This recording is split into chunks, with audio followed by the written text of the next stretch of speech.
Welcome to an introduction on leg exercises by the Carnegie Library of Homestead Athletic Club staff members Felix, Zamborsky, and Nina Fassinger. Here we'll take you through some of the do's and don'ts of leg movements in the gym. To start off this episode, we'll be discussing lunges, specifically front lunges with dumbbells in hand.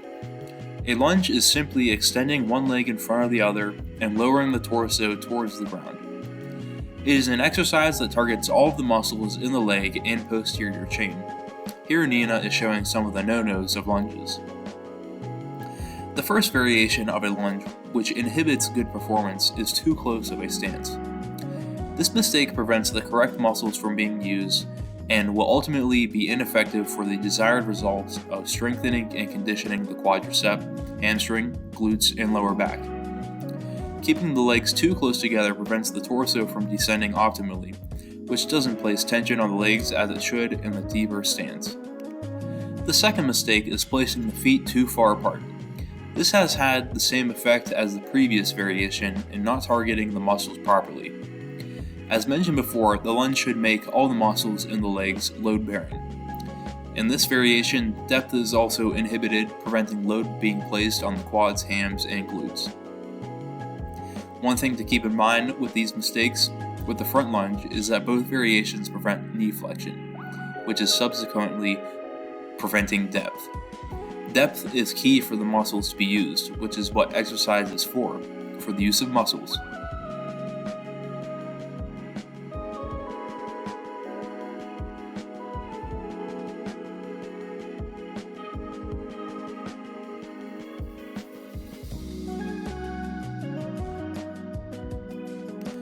To correct the mistakes made, here Felix will show a more effective way to perform the front lunge. The key for foot placement while lunging is to distance the feet just enough so that in the deepest portion of the movement, i.e. when the posterior knee is almost touching the ground, the anterior knee is bent just over or past the toes of the corresponding leg, and that the torso is parallel with the lower anterior leg. The torso shouldn't be resting on the anterior knee in the deepest portion of the movement, nor should it be completely upright. Another thing to keep in mind is the anterior leg should be in line with itself. This means the foot, the knee, and the hip should form a straight vertical line through the movement. The anterior knee shouldn't cave inward, nor should it extend outward. The knee should be directly over the toes, or further. Any failure to do this with heavy loads will result in injury to the knee and lead to deficiency in overall performance. The second exercise that we'll be demonstrating is the goblet squat. This movement can be performed with dumbbells or kettlebells. The hand placement for both is essentially the same. It's just a matter of weight. Dumbbells, at least at our facility, go up in weight more than the kettlebells. And with either shape, the weight is held up by the chest, with it resting on the palms of the hands. With squatting in particular, it's key to keep your heels grounded. This is essential for balance and force generation when ascending.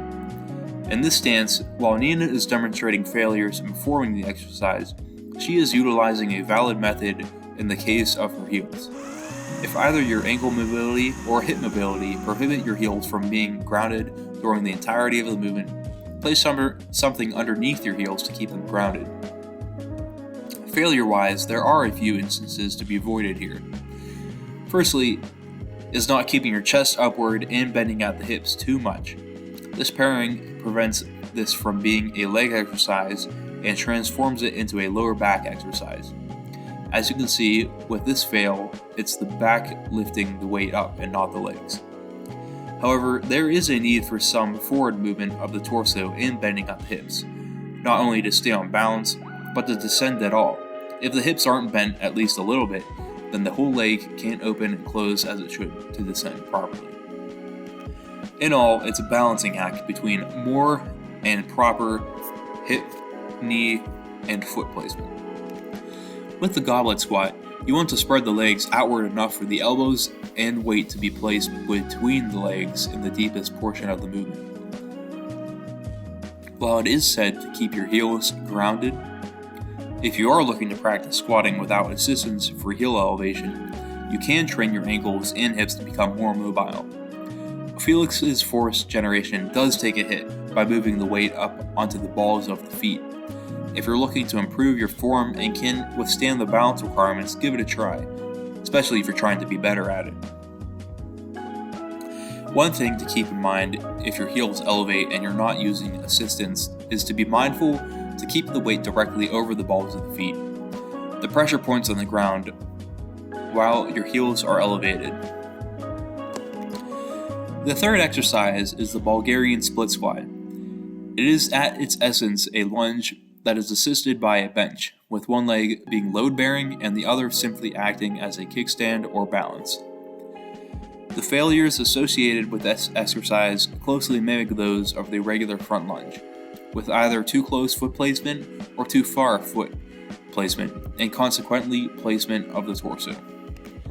With too close of a foot placement, the back is forced to bend excessively to reach the depth achievable with proper stance. As with the goblet squat, bending with the hips excessively transforms the exercise to be back-focused rather than leg-focused. With all leg exercises, you need to give the joints in your leg, such as the ankle, knee, and hip, room to fully bend.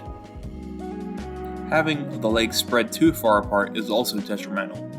It also prevents the knees from bending in a stable manner, which impedes the legs and forces the back to bear the load. To ensure that your legs are distanced properly, sit on the bench and extend both of your legs out as far as possible with your feet flat on the ground. Keep the foot corresponding to the leg you wish to exercise extended in the same place. Stand up and rest the other foot back on the bench. Another way, which keeps the feet slightly closer, is to simply stand on one leg straight up and prop the other foot on the bench. This keeps the distance just wide enough. If you want more of a stretch in the muscles while performing the Bulgarian split squat, which has its benefits, use the first method. If you just wish to perform the exercise with little hassle, simply do the second method. Go as deep as possible. Try to touch the posterior knee to the ground and keep the leg in line with itself.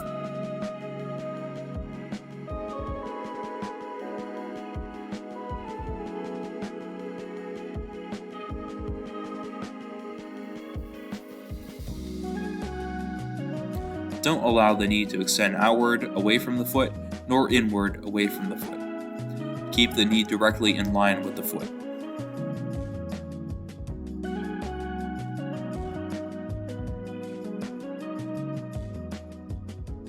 The next exercise that Nina will demonstrate failure with is the barbell back squat. Titled so because of the bar being placed on the back of the torso, the barbell back squat is an excellent exercise when performed correctly. However, when performing incorrectly, severe injury may ensue. Prior to even grabbing the bar, adjust the rack so that the bar is slightly lower than shoulder height. This will provide the necessary basis for proper lift off from the rack.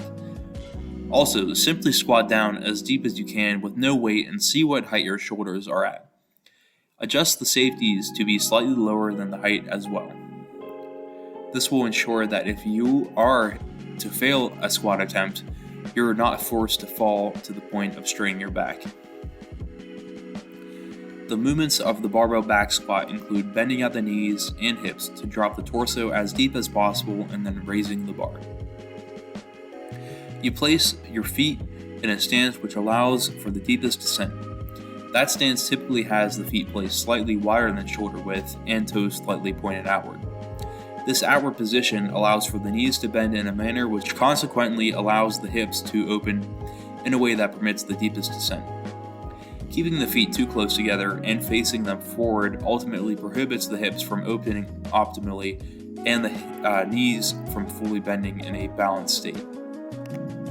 With Nina here, her feet are in a good stance, however her torso is excessively bent forward at the hip, which moves the bar away from the center of balance and creates extra tension on the lower back. This form prohibits effective descent and often creates injury at the spinal column and lumbar vertebrae. Keeping the back too upright will effectively place the same prohibition of movement on the body as with too much bend. Another thing to keep in mind is that not slanting the back even slightly permits the bar to roll off the back. Take a look at the hand placement on the bar for a second too. It is essential for keeping the bar stable on your back. You should have the bar resting on your upper trapezius muscles, which form a shelf for the bar to rest on when you contract your shoulder blades together. This contraction corresponds to the hands being at a certain distance from the head.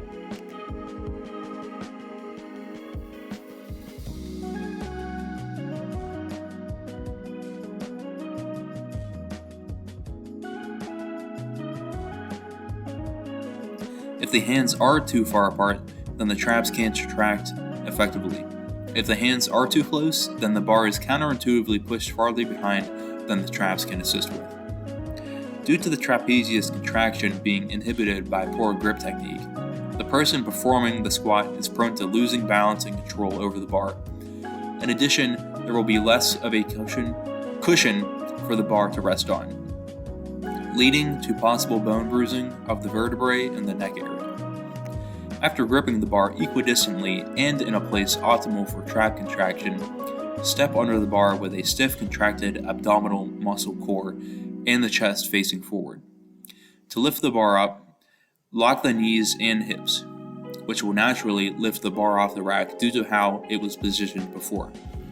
Then take 2 large steps backward to distance yourself from any possible impingement from the rack itself.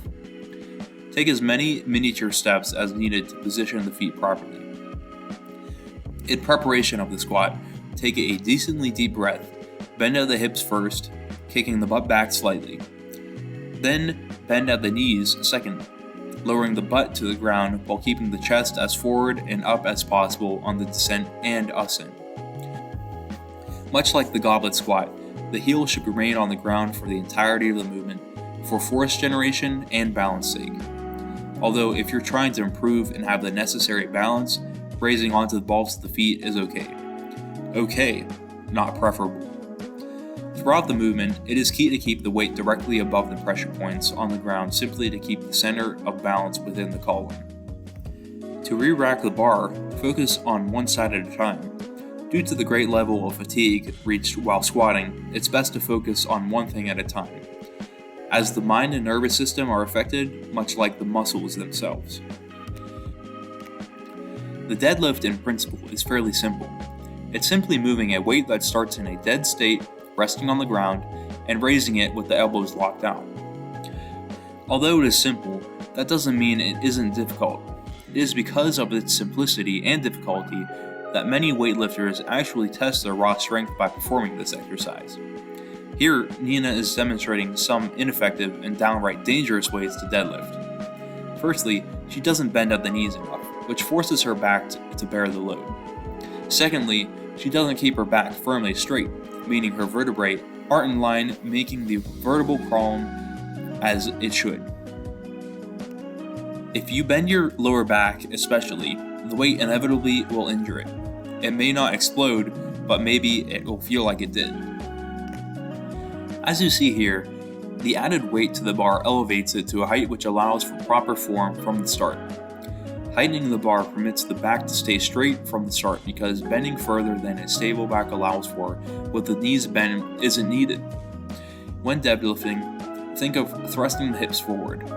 That should act as a mental note to activate the glutes and hamstrings as needed. The machine calf raise is very simple if you lock every joint within the leg except for the ankle. The point of the calf raise is to use the calves to point the toes down and raise the body up. Here, Nina doesn't keep all the joints besides her ankles locked out, removing the calves from the equation and adding the quads and glutes in. In this second instance, her form is pretty much correct, however, the tempo, or the time between repetitions, is way too fast. The calf raise should be slow and controlled. To prepare for a good calf raise, adjust the height of the shoulder pads slightly below regular standing shoulder height. Then situate yourself under the pads with the feet on the bar. Make sure the balls of the feet are the pivot point for the foot, so position them to be more near the edge. Let the heels of the feet drop to their most extended, stretched position, then raise them to their highest possible position as fast as possible. Once at the top, descend the heels to their lowest possible position slowly, then pause at the bottom. The quad extensions, or leg extensions, is an exercise that simply targets the quadricep muscles. This is not a compound exercise, meaning one that involves more than one muscle group or joint area. The leg extension is an isometric exercise or contraction, meaning that it is only the quad performing the exercise. Consequently, this means that only the knee is flexing. With the quad extension machine, there is a point at which the bar pivots at. This point acts the same in which the knee does. The knee is the pivot point for the lower leg against the upper. Due to this correlation, it is imperative to keep the knee in line with the pivot of the machine. The machine mimics the knee, so any deviation will decrease effectiveness and promote defectiveness in performance. Regarding the bar the leg sticks up to, the pad should be placed on the lower portion of the shin, not on the foot nor in the middle of the tibia. Here, Nina is placing the pad on her feet, which is not comfortable, especially when using heavier weight. You will also notice how Nina pushes the seat too far forward. This forces her knees to not be in line with the pivot point of the machine. This ultimately places pressure on the knees, which not only isn't conducive to effective quad exercise, it places undue stress on tendons and ligaments within the knee, which may cause damage later on. She also demonstrates not keeping the butt in place and seated. While this doesn't have any damaging effects on the body, it does make performing the exercise less effective. Due to the reduced range of motion, more range of motion means that you actually exercise the muscle more, which is good for whatever purpose you exercise for. As you can see here, there is less movement in the knee if your butt isn't planted in the seat. Bending forward also reduces the stretch within the muscle, which is another important thing for good exercise of the muscle. The stretch within the muscle directly corresponds to the amount of movement needed for the muscles internally to contract fully. In other words, the muscle's internal range of motion is reduced. On the other hand, leaning back isn't so detrimental to the legs as it is for the lower back. Leaning back as far as is comfortable to the lower back is optimal. If you keep the knees in line with the pivot points of the machine, keep the pad pressed up against the lower shin, and the backrest adjusted to be conducive to keeping the knee where it should be and the lower back comfortable, then the exercise is as effective as it possibly can be.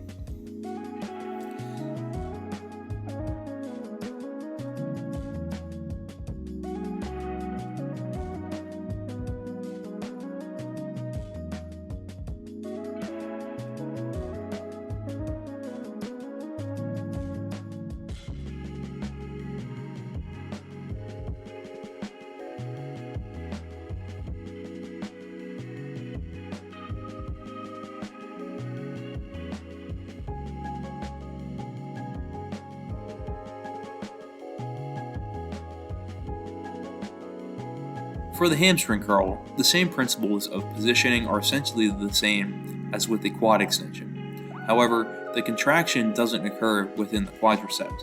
It rather occurs in the hamstrings. Think of the hamstring curl as the inverse of the quad extension. Think of it also in terms of your limbs.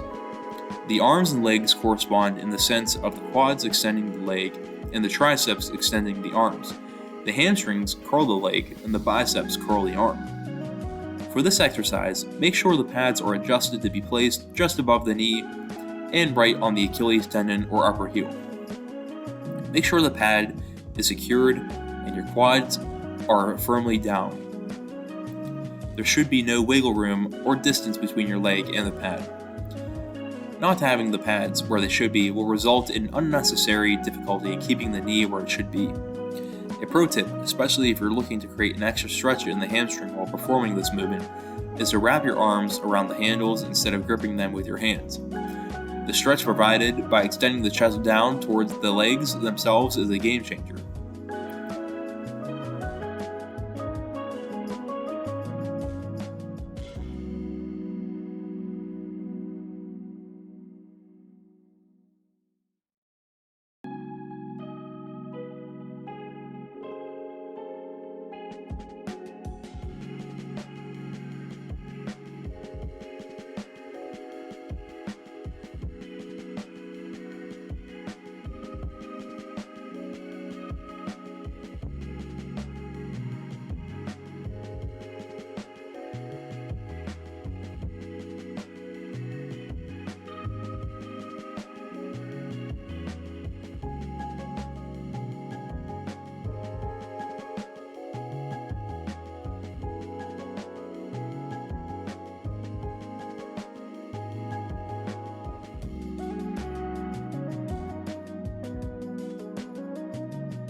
Thank you for watching this instructional video on various leg exercises and machines the Carnegie Library of Homestead Athletic Club offers. We hope to see you at our facilities testing out our equipment and test your skills in the weight room.